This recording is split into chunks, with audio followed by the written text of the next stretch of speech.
Kagulat World, hindi na lamang panalo at ranking ang sukatan ng pagputok ng pangalan ni Alexandra Ayala. Sa pinakahuling indexed view ng kanyang official Instagram profile, umabot na siya sa humigit kumulang 2 million followers.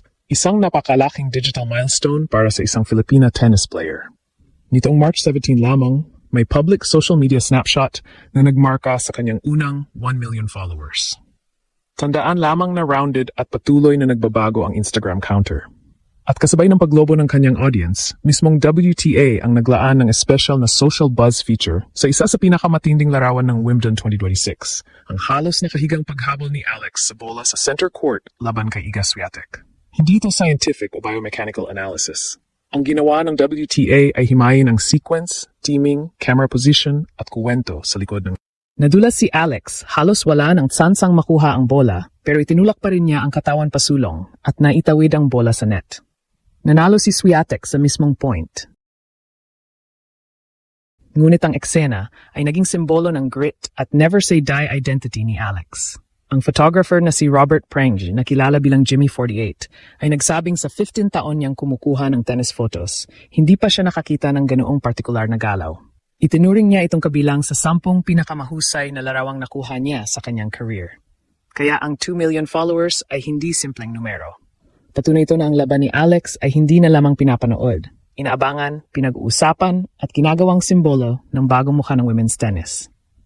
Bago natin tawaging viral ang isang sports moment, kailangan nating alamin kung ano ba talaga ang nangyari at bakit ito naiba sa ordinaryong action photo. Naganap ang eksena sa third round ng Wimbledon 2026 sa laban ni Alex kontra defending champion Iga Swiatek sa center court. Sa second set, lamang si Alex ng 3-0 at 40-30.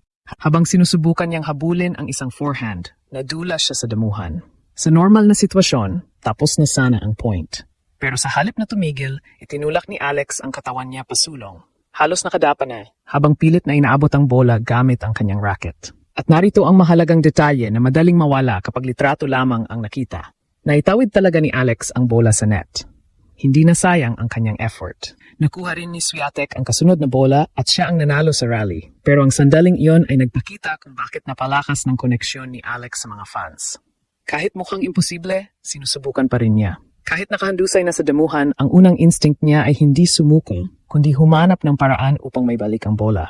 Mismong official WTA website ang naglabas ng feature na Anatomy of a Hot Shot, capturing Alexandra Ayala's center court stretch sa ilalim ng social buzz section.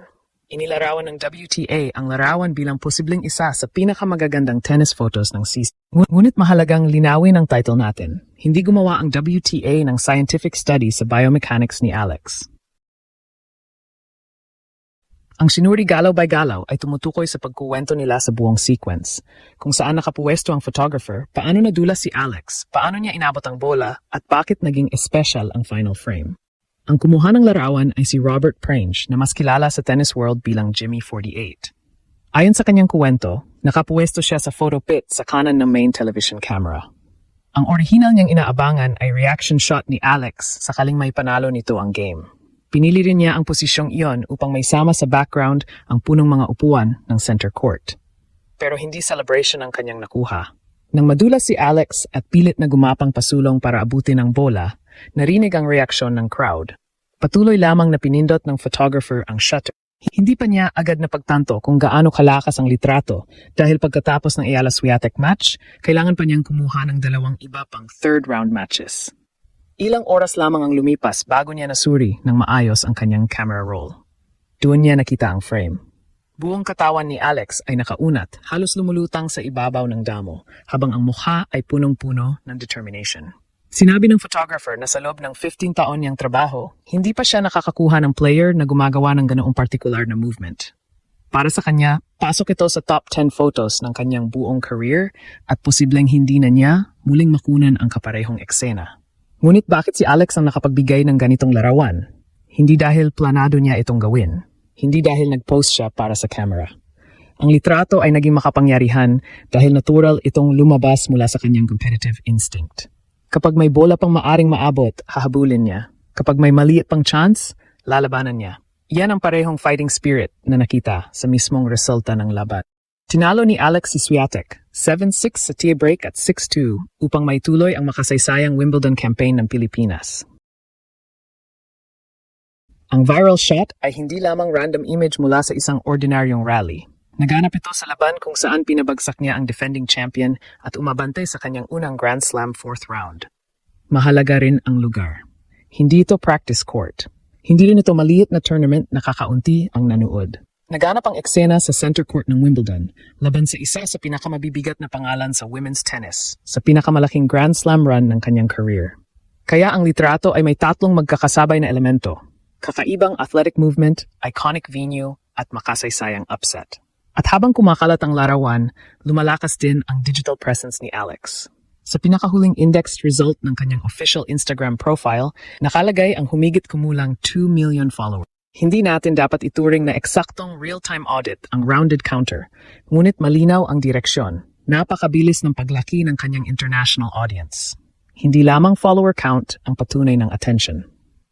Iniulat ng The Guardian na bago pa man humarap si Alex kay Jasmine Paolini sa 4th round, umabot na sa 1.2 million views ang Wimbledon YouTube highlights ng kanyang panalo kay Swiatek.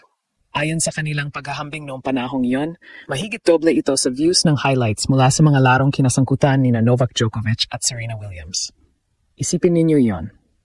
Sa tournament na puno ng Grand Slam champions, legends at established global superstars, isang Filipina na wala pang Grand Slam quarterfinal appearance ang naging isa sa pinakamalakas na digital stories ng Wimbledon. Hindi ibig sabihin nito na mas sikat na siya sa buong mundo kaysa kina Djokovic o Serena. Hindi rin sapat ang isang highlight comparison upang sukatin ang kabuuang global popularity. Pero malinaw nitong ipinapakita na sa mismong sandaling iyon, napakalakas ng curiosity at emotional connection ng audience kay Alex.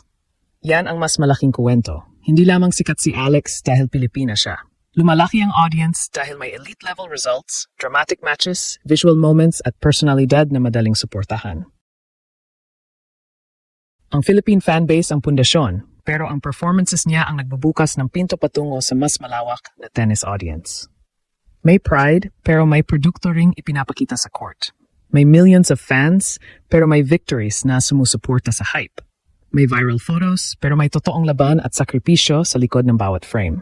Kapag pinagsama ang 2 million Instagram followers, ang official WTA feature, ang milyon-milyong highlight views at ang international media coverage, malinaw na ang Alex phenomenon ay lampas na sa isang panandaliang viral moment. Nabubuo na ang isang tunay na global sports brand. Pero mga kababayan, ano ang tunay na halaga ng 2 million followers sa career ng isang professional tennis player? Una, hindi ito katumbas ng ranking points. Hindi ito nagbibigay ng automatic seeding, championship trophy o panalo. Hindi rin dapat gamitin ang follower count para sabihing mas mahusay na agad si Alex kaysa sa players na mas mataas ang ranking o mas maraming Grand Slam titles.